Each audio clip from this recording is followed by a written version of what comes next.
So hopefully I was able to, I don't know, put these two bits together to show you this beautifully empty beach. And I'm now sitting where the man was sitting to talk to you. And yes, I'm in what is a holiday destination, a hotel place, a tourist place. But of course there are very few, if any, holiday makers, tourists here. Although I understand it's the beginning of the season, so I'm not sure why this year there are none. As far as I'm aware, all of the COVID and travel issues are finished with. But suffice to say, this is a beautiful empty beach. Now, if it wasn't that way, if this was full of holiday makers, I wouldn't be here talking to you. Monks don't go and sit around on beaches, holiday destinations, tourist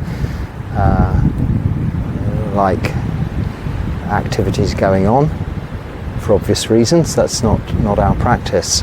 However, I can take advantage, as this is currently a very quiet and peaceful location conducive to my practice, of what we have.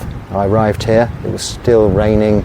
It still is every day, every night, raining quite heavily.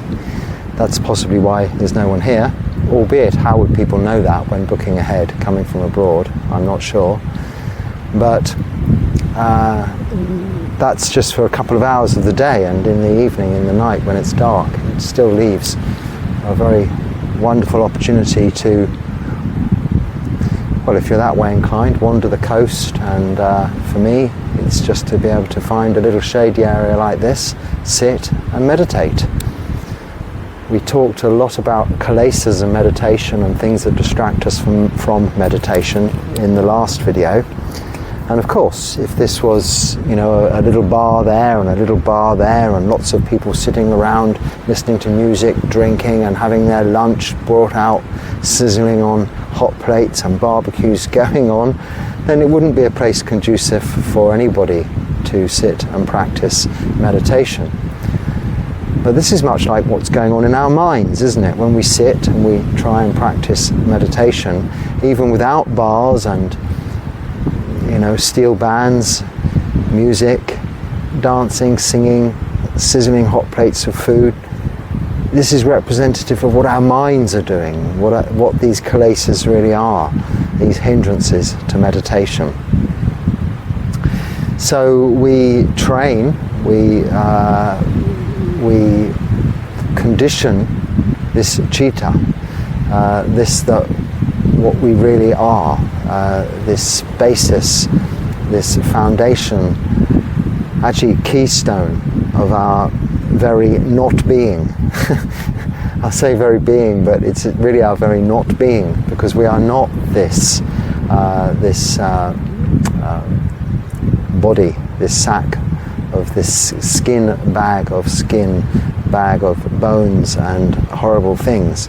We're not this thinking brain, this computerized kind of device that operates this mechanical version of what we perceive to be ourselves. But what we are is that, not just even conscious awareness, not even that, but we are this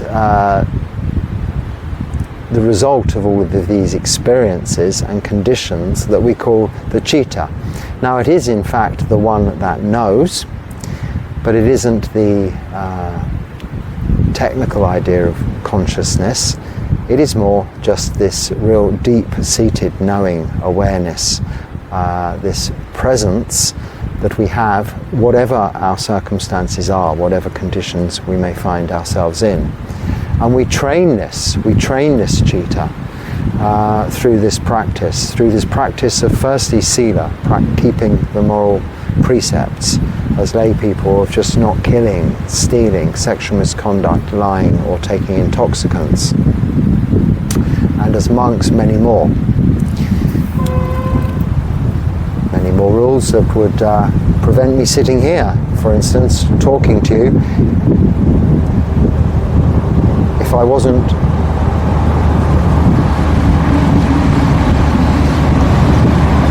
the local train, which is very quaint. It's just there.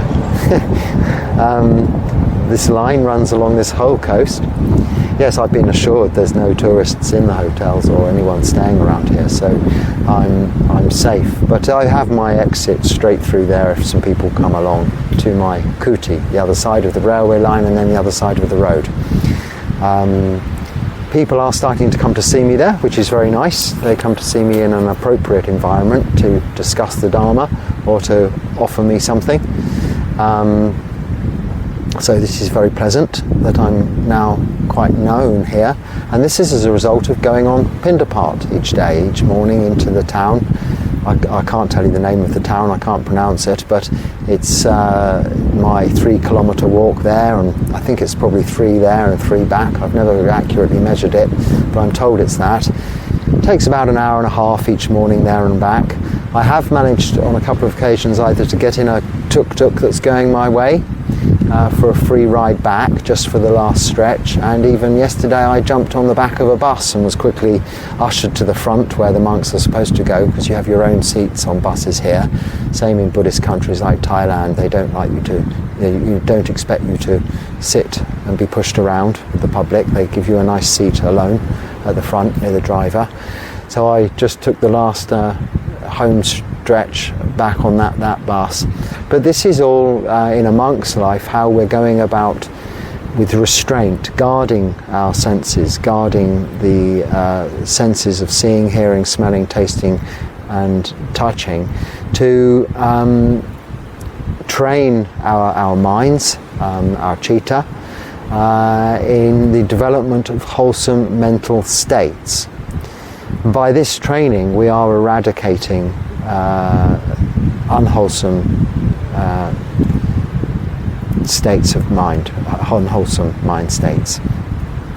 Of course, if we were forever hanging around in busy places with lots of people whom were doing more ordinary daily activities that monks don't do, like partying and drinking and doing all the things that one gets up to in a holiday situation on a beach, even if we were restraining from doing it ourselves, we'd be influenced, we'd be continually subjected to that, and this is not going to eradicate those unwholesome mind states. The desire to join in, the desire to do those things also could begin to arise.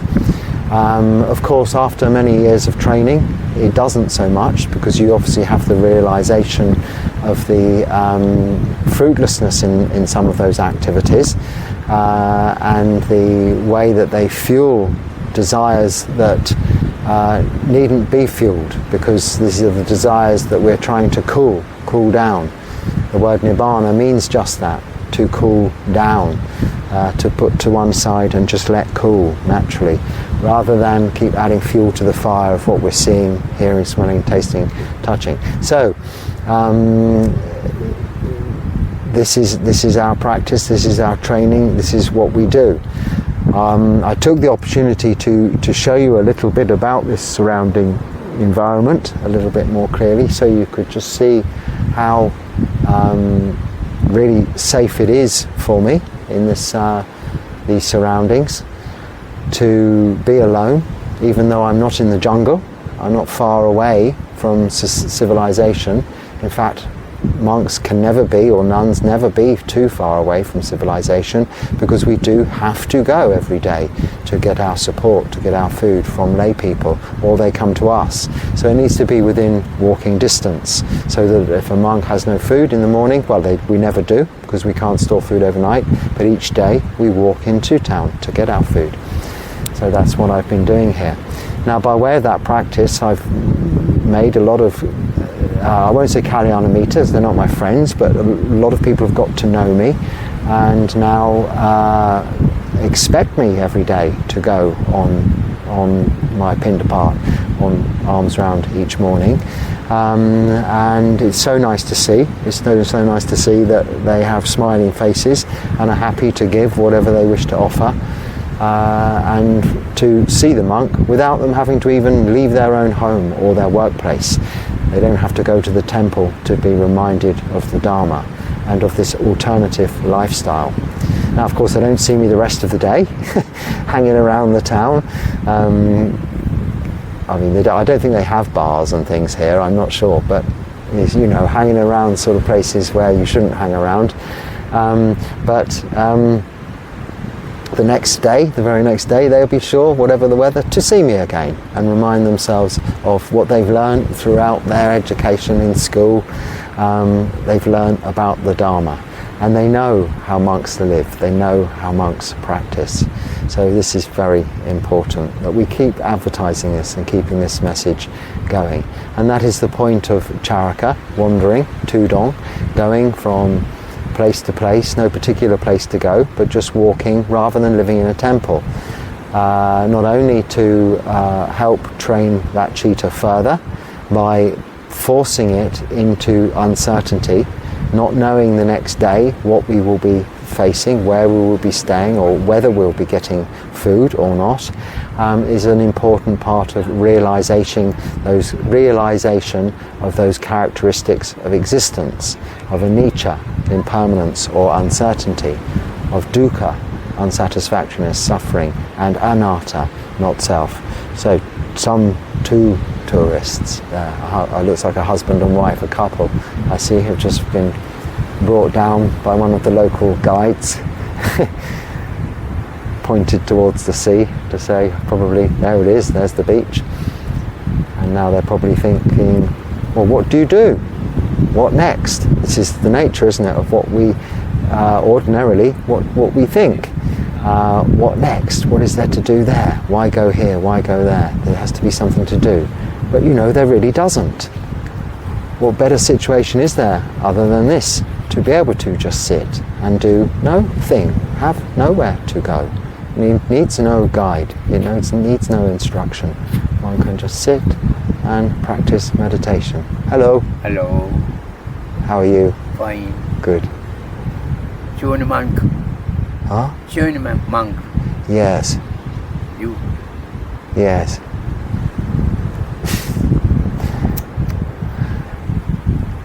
And there we are. I'm not sure what you said. Very nice. Very nice. Oh. Monk. Ah, thank you. Thank you. Very nice guide. Yeah. Guide, yes. Okay. Here we go. Sadhu. Guide, yes. Yeah. Have you had some tourists this morning? Going there. Ah, going there. You taking them? You take their restaurant. Good. Oh, I see. Restaurant. Yeah. Yeah. Good. There we go. So if you come to this part of the world, you look up this useful guide and he'll show you where the restaurant is and the beach and all of these places. But for now, we don't need that. We learn this practice of being able to just sit without anything. It doesn't matter whether it's a place like this or whether you're sitting in a hospital waiting room or on a busy railway station. We can always go back inside and appreciate the peace, the tranquility, the calm, and what we've developed by continuously going about our practice of training this citta. It's a continual practice, a continual training. It's not a step-by-step, it's a smooth momentum, a smooth progression of developing these wholesome qualities of gentleness, of peace and tranquility, developing our parami, generosity, patience, truthfulness, devotion, faith, meditation, all of these wholesome qualities that we've been developing throughout all of our life and previous lifetimes in order to give us the momentum to move into future existences, not only within this lifetime, but our future rebirth. If we're born into samsara again, hopefully back into this human realm where we have the opportunity to practice this way, the Buddha's Noble Eightfold Path, and practice sila, keeping sila, samadhi, meditation, and developing wisdom. If we're given this opportunity again, use it to its utmost. And the more that we've developed, trained this citta in this lifetime, given this wonderful opportunity, then the better the options and the opportunities we will have in future rebirth. Now, if you don't accept that or need to think more before you can really invest in your next life, then we know we can invest in this life too, because the very next moment that's coming along is going to be the result of the causes and conditions that we put in place right now, here and now, in this moment. What we're doing now will result in what we experienced in the very next moment. And this is just an illustration, really, of how rebirth works. It's not a stopping and starting, it's not a death and rebirth. They're just events along the way. It's a flow, continuous flow, not starting and stopping frame by frame, like an old-fashioned movie film, but a smooth flow, like a stream of water, continually flowing. And this is how our citta goes, experiencing but developing.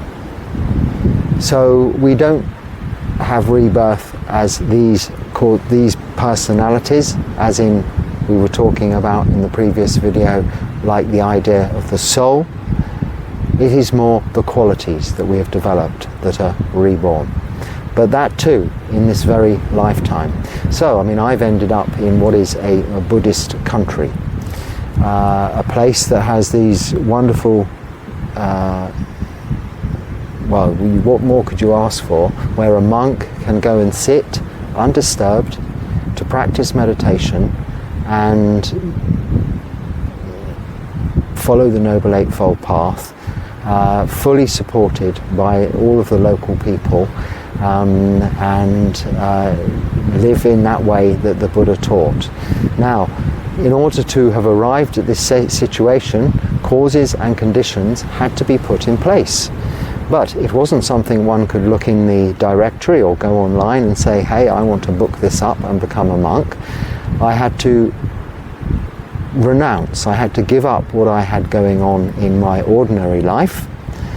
I had to certain ordinary things like smoking, drinking, going out with the opposite sex, going on dates and such like, entertainment, and I had to devote my practice or dedicate my life to the practice of just earning a basic living, enough to eat enough food each day to survive, and practice as much meditation as I possibly could.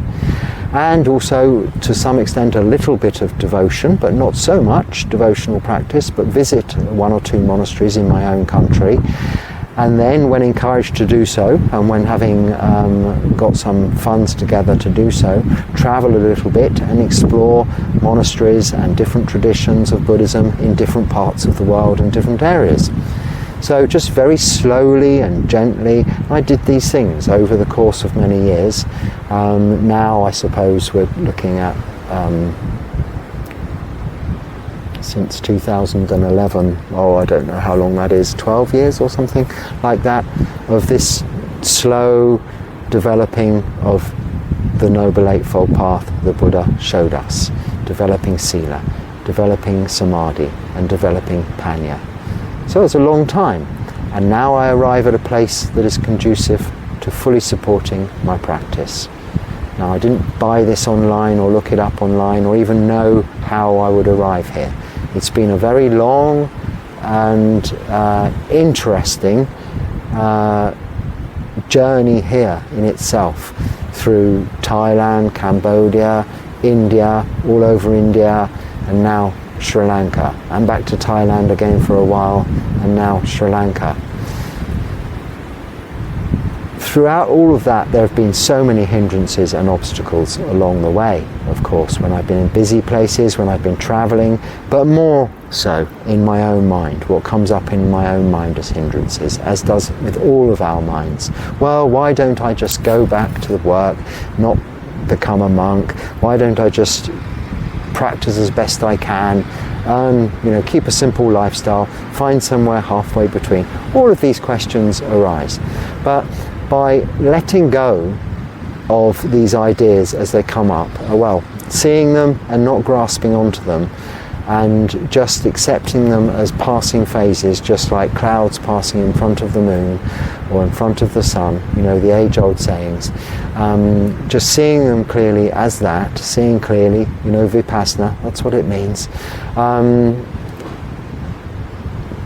gently, gently training that citta, training what is the essence, this keystone of what I am not, just softening the edges of that continually creates this smoothness, this peace, this tranquility. It develops these parami. There are 10 parami. I can't remember them all in the right order, but you can Google that, or I might remember to say next time. But this continual polishing or smoothing of these rough edges that we have, these kilesas, are what eventually arrive at this rebirth that everybody can have in lay life also, without too much renunciation, but just by practicing Sila Samadhi Panya. So finding time to do some meditation each and every day. And it's not doing anything, it's just sitting, doing nothing, finding a little time to be alone and do that. Like I'm able to do now, just sit here and do nothing. There's nowhere to go and buy anything. I wouldn't be able to if there was. And that's not everybody's dream. But when you've developed sufficient parami, when you've developed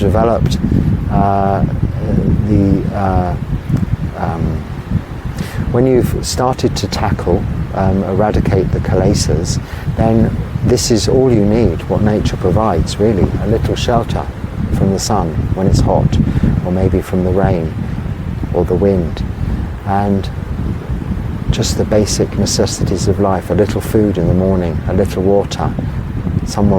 If I was to sit here long enough, someone would bring me something nice to drink, some water, something like that, as you might have seen yesterday in the video. Because they appreciate that all I'm doing is sitting here to really do nothing, just sit and meditate. And they are a Buddhist culture, so they understand that. And they leave you alone to do that. And this is why I am here, this is why I am practicing here. But it's more important why I am sharing that with you, wherever you may be. If you're not here with me, if you're in whatever country you are, wherever you are at home practicing, knowing that you can do that there also. Because our main distractions, all of our hindrances are within, and they're not what the situation you are physically in yourself outside, experiencing, seeing, hearing, smelling, tasting, touching. They're all generated internally, as is the peace and tranquility, calmness and joyous, happy states of minds and physical rapture are also to be found within. So inside this body alone is, in a way, the battleground. Someone asked me about courage, I think, yesterday. Well, you have to have the courage and faith more, the confidence, the conviction in the strategy of the Buddha, that the Noble Eightfold Path will allow you to defeat these kilesas within you, defeat these hindrances within you, and allow you peace, calm and tranquility. It'll allow your mind to develop wholesome states, eradicating its unwholesome states, and become wise, to knowing how samadhi is all we need to really settle and allow our bodies to relax, settle and allow our minds to become calm. So that is now what I think I will do for the remainder of this afternoon in this spot.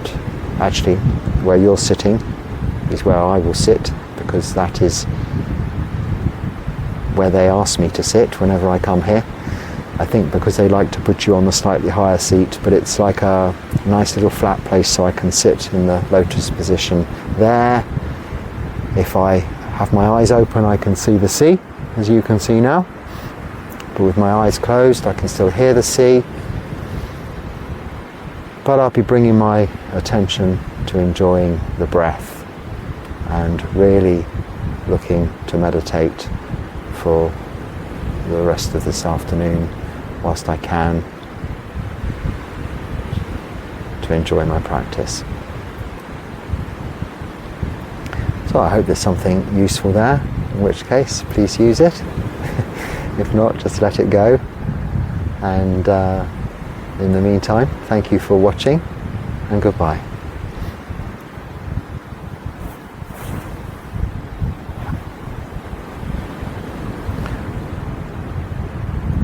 Oh yes.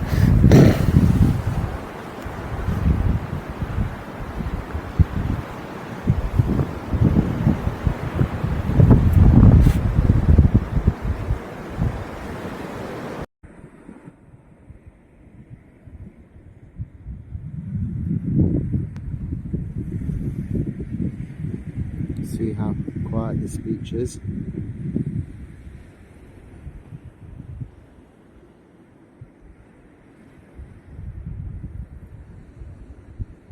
These are two places. That's one where the man is sitting, and that's the other there where I have been making the videos. Not a tourist in sight, you see, except this monk tourist.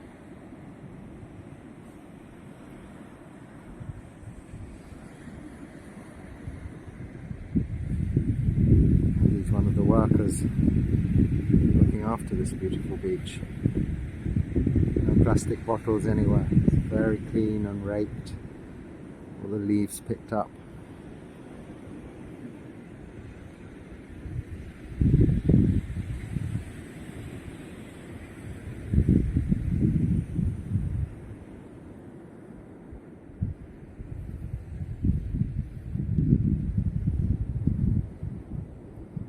Straight through your head there is the railway line.